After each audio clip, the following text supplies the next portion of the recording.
السلام عليكم ورحمة الله وبركاته.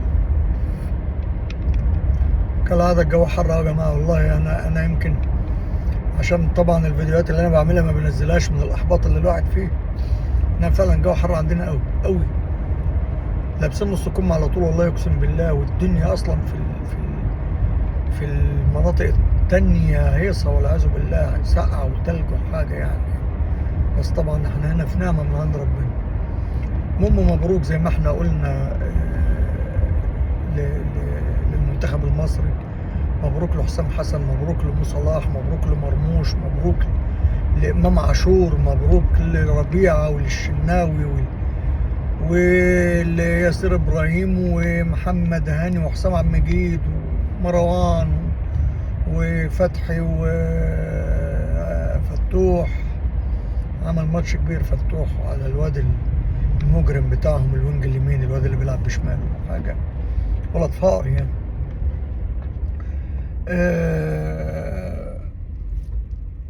هم فريق ابن لذينه، فريق معلمين، بس تحس برضو ان هم ما احترموناش. يعني هم نازلين مغرورين او متنططين او يعني مش عاطيننا حقنا. فشابوه طبعا لحسام حسن. سيبك بقى من الاستحواذ والدنيا واللعب وبتاع والجمالات والفنيات، كل ده ما ياكلش عيش. اهم حاجه احنا علمناهم الادب واديناهم الدرس اللي هم يستاهلوه. وصلنا سيمي فاينل، وزي ما احنا قلنا مبروك لحسام حسن، ويا اهلا بحسام حسن في كاس العالم. واياكم بعد اللي حصل ده، وانا بقول اهو حتى لو وهو والعياذ بالله السنغال ده عارفين عامله زي الكابوس. يعني السنغال دي ورتني 2 فاينل يعني من قريب، من سنتين ولا حاجه مش متذكر، بتاع بطولة افريقيا، وكان تقريبا بطولة تانية ممكن يكون التأهيل لكأس العالم او حاجة مش متذكر. يعني مفيش في شهر او 2 الماتشين خرجنا على ايد السنغال. فالسنغال بالنسبة لنا يعني الكابوس بتاعنا، النايت مير بتاعنا. كنت اتمنى انما ان شاء الله تبارك وتعالى زي ما غلبنا كوت ديفوار وزي ما غلبنا جنوب افريقيا، نقدر ان شاء الله تبارك وتعالى نغلب السنغال. واحنا قلنا وانا قلت ان شاء الله هنكسب كوت ديفوار، وهنلعب مع اي فريق في السيمي فاينل، وهنلعب في الفاينل، وقادرين ان احنا ناخد البطولة. قلنا الكلام ده في الفيديو اللي فات، وقلته في الفيديو اللي فات اللي انا ما نزلتهوش. مبروك لكل مصر طبعا، وكانت حاجة جميلة جدا جدا جدا. وانا بقول اهو قبل ماتش السنغال لكل المسؤولين ولابوريدا ولكل الناس المسؤولة عن المنتخب المصري، يجب الابقاء على حسام حسن مدير فني لمنتخب مصر في كاس العالم، حتى لو خرجنا من السنغال لا قدر الله. وان شاء الله ده مش هيحصل. انا بقول اهو يعني هنوصل لأسوأ سيناريو ان احنا نتغلب من السنغال ونخرج في السيمي فاينل، مش هنوصل فاينل. يجب الابقاء على حسام حسن لان الراجل ده تعب وعمل اللي محدش ابدا كان متوقعه.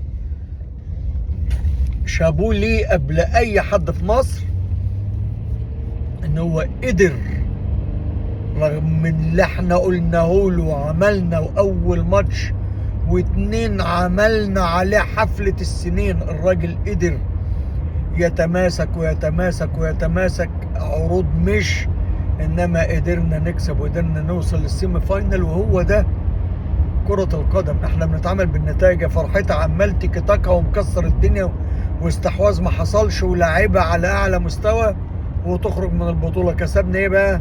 ما كسبناش حاجة. الراجل وعد وأوفى وعمل كل اللي يقدر عليه، اللي وصل بينا للسيمي فاينل.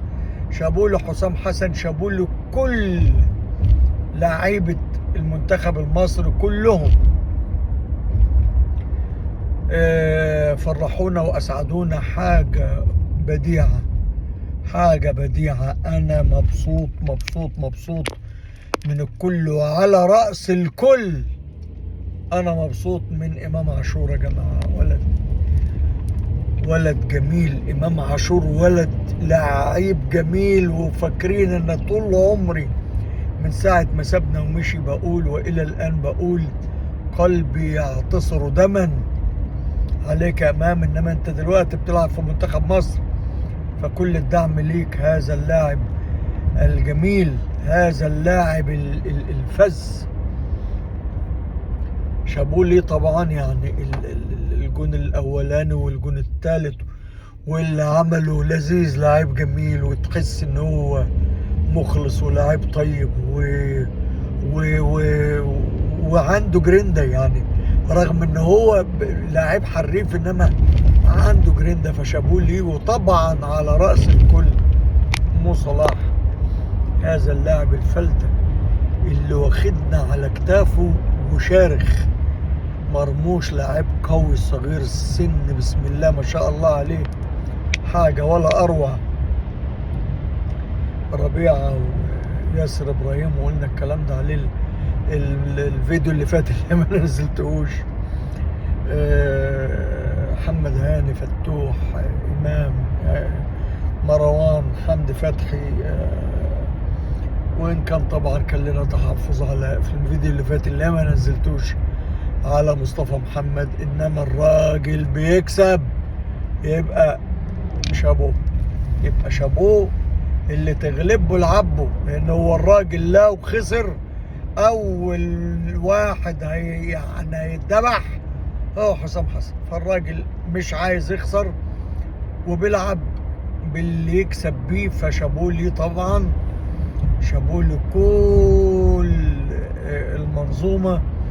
وإن كان يعني تحفظنا قبل البطولة إن هم لو أدوا مستوى ووصلوا وكسبوا بتاع هيغطوا على كل المهازل اللي حصلت الفترة الكام شهر اللي فات، وسيبقى الوضع على ما هو عليه مع شوية كذا وكذا وكذا وكذا. إنما إحنا كل اللي يهمنا إن إحنا إن شاء الله نكسب ونواصل المكسب وكذا. وزي ما قلنا في بداية البطولة، الراجل بيقول نلتف، قلنا له التف انت لوحدك، انا مش هلتف. ده احنا التفينا وغصب عننا، لقينا نفسنا بنلتف بدون اي مجهود، بدون اي مجهود. وانا بقول اهو تاني وتالت وعاشر ومليون، يجب الابقاء على حسام حسن مدير فني لمنتخب مصر. حتى لو الله لا يقدر خرجنا من السنغال، يجب الابقاء على حسام حسن لانه يستحقها ويستحق هذا الشرف. تمثيلنا ان هو يكون كوتش لينا في كاس العالم، واي نوت، ليه لا؟ الراجل بسم الله ما شاء الله عامل معانا شغل ولا اروع، فومال حقه يكمل.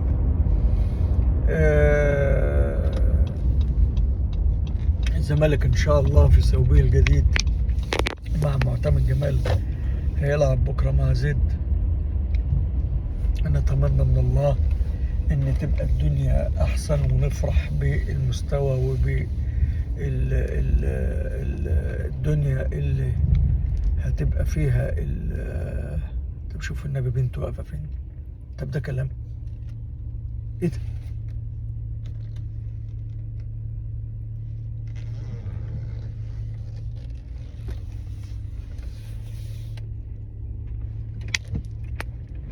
طيب عموما انا ركزت معاه ونسيت. اشوفكم على خير، وان شاء الله اللي جاي احسن للمنتخب، ونوصل زي ما قلنا فينال ونكسب، واي نوت.